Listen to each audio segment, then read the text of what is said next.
আমার খাবার দাবার কিছুই ভালো লাগে না। জানিস এই চিপসটিও অনেক খেতো, এটা খেলে আমার ওর কথা মনে পড়ে, অনেক কষ্টও লাগে বুঝলি মোটু। তাহলে চিপসটি আমাকে দিয়ে দাও। ওকে নে ধর, তুই এটা খা। আমার আর কিছুই ভালো লাগে না রে তোর ভাবিকে ছাড়া। চুমকির জন্য আমি হয়তো পাগল হয়ে যাব।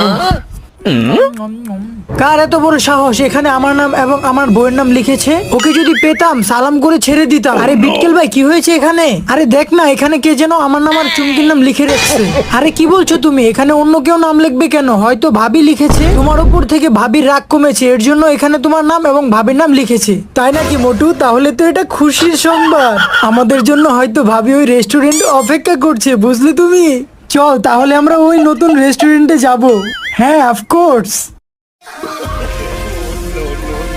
মোটু আজ আমি অনেক খুশি। ইয়েস মোটু আজ আমি অনেক খুশি বুঝলি। চল আমরা সেজেগুজে রেস্টুরেন্টে যাব।